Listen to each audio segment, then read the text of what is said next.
Let's talk about a story you probably missed: China's full border closure of Hainan. While everyone was distracted by tech billionaires and crypto hype, China quietly made a move that could reshape global finance. Hainan, yes, the tropical island, has been sealed off from the mainland, not to keep people out, but to create a massive experimental free trade zone. Imagine drawing a line in the sand and saying, on this side, the old rules don't apply. Western media barely noticed, but this is one of the most significant economic shifts of the decade.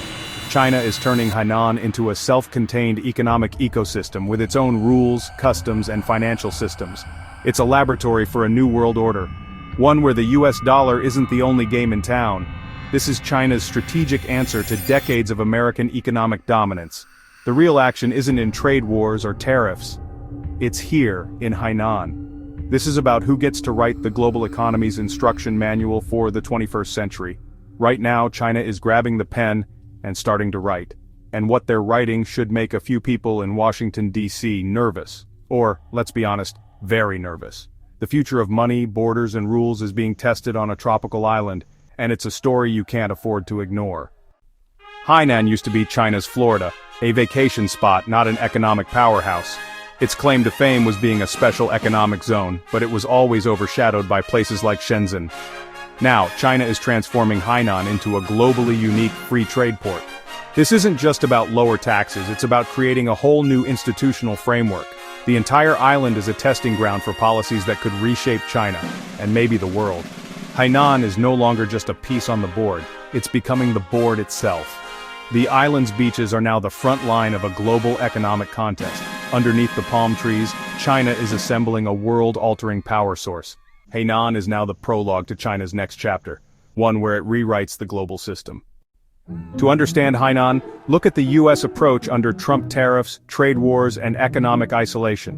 While America built walls, China drew up plans for the opposite. The Hainan Free Trade Port is China's counter-strategy, a carefully managed, state-directed opening designed to attract capital, talent, and technology. It's geopolitical judo, using America's inward turn to fuel China's outward expansion. Hainan is being set up as a stable, hyper-efficient hub in a chaotic world. This isn't a coincidence, it's a direct response. The US focused on barriers, hoping pain would force compliance. China is betting that opportunity is a stronger lure. Hainan is the crown jewel, a high-freedom port built for a fragmented world. It's a brilliant countermove to the politics of isolation. The game has changed, and Hainan is the new playing field. Headlines focus on Hainan's tourism and duty-free shopping, but that's just the surface. The real story is a deep institutional transformation. China is using Hainan as a sandbox to test a new economic operating system. Radical policies, a flat 15% tax rate, a negative list for foreign investment, and international standard legal frameworks. They're building an incubator for new rules, financial regulations, and data governance.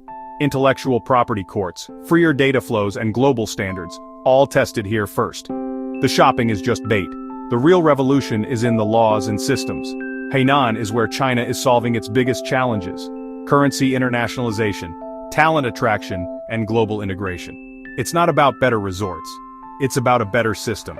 And that's far more significant than any duty-free deal. China's boldest moves come during global tension. In the late 70s, amid Cold War pressure, Deng Xiaoping launched the first special economic zones.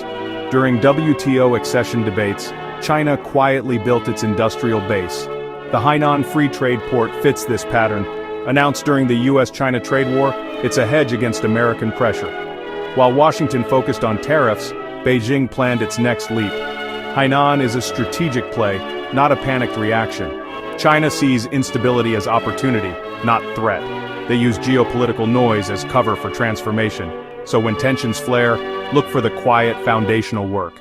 That's where the real story is. China's old special economic zones like Shenzhen were about manufacturing and exports. Hainan is a different beast, an entire island sealed off from the mainland's regulatory system. They're creating a first line open to the world and a second line tightly controlled with the mainland. Hainan becomes a unique customs territory, a domestic international hybrid.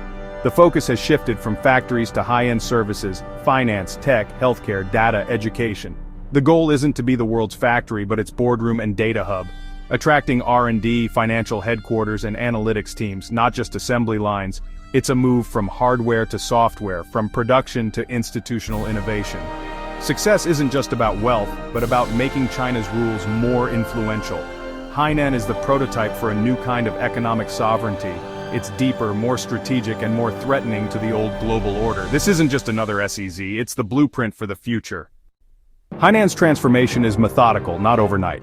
First, China slashed administrative red tape, making business the default, not the exception. Then came the headline-grabbing incentives, a flat 15% corporate and personal income tax, zero tariffs on most imports. Hainan is now one of the region's most attractive places for companies and talent. Next, China piloted new financial and digital systems, freer capital flows, regulatory sandboxes for fintech, and digital currency experiments. They're building a 21st century financial center from scratch. The legal framework is different too: AI-powered customs, international standard courts, and blockchain-based systems. Hainan is a neutral zone where global companies can operate under familiar rules, but still access China's market. It's a bespoke legal and financial system, more powerful for Beijing than Hong Kong ever was. This is how you build a financial fortress, one rule at a time, and it's changing the game for everyone. Here's the clever part. Hainan is built for institutional arbitrage. That means using differences in rules, tax, data, finance, to your advantage. Imagine a US tech company blocked by export controls, set up in Hainan, and you can serve the mainland under different rules. It's not a loophole, it's a legal, strategic design. Payment giants like Visa and MasterCard, long shut out of China, can operate more freely in Hainan and bridge into the mainland. Hainan is a gateway, and a climatization chamber for global firms. It's a national project, an institutional incubator. Global companies can keep engaging with China, even as tensions rise. China gets the tech, capital, and expertise it needs, without changing its mainland system. Hainan is a buffer zone, letting two competing systems interact safely. It's not cheating, it's playing the game on a new level. This is strategic design at its finest, and it's why Hainan matters far beyond its beaches. How is the US reacting? For a while it wasn't. Washington focused on tariffs and sanctions, fighting the last war over goods, not systems. But now some policymakers are waking up. The real challenge isn't cheap steel, it's China building new attractive systems like Hainan. The US is realizing it can't just punish rule breakers, it has to compete with new rule makers. You can't sanction an idea or tariff institutional innovation. America must become the world's most attractive place to do business, not just the enforcer. Hainan is a slow, fundamental shift, not a flashpoint but a watershed. It forces the US to ask, are barriers and sanctions enough in a world of bridges and incentives? The era of easy American dominance is over. The competition is now about systems and rules, and the US needs to relearn how to play. So, what does all this mean for us? The rules of the game are changing, fast. For decades, the safe bet was the US dollar and the American-led system. Now, there's a credible competitor. Investors need to look beyond growth metrics, focus on institutional openness, data flow, and capital treatment. Companies like Cloudflare, Visa, and MasterCard thrive in multi-system environments. Hainan is a huge opportunity. For workers, the competition for talent is global. Hainan's low taxes and tech focus challenge traditional hubs like Silicon Valley and London. Your career path might be shaped by policy decisions on a distant island. The real changes happen in regulatory filings and policy papers, not headlines. Watch who's redrawing the lines, not just who's playing the game. The ones who write the rules win in the long run, and right now a new rule book is being written. Read it.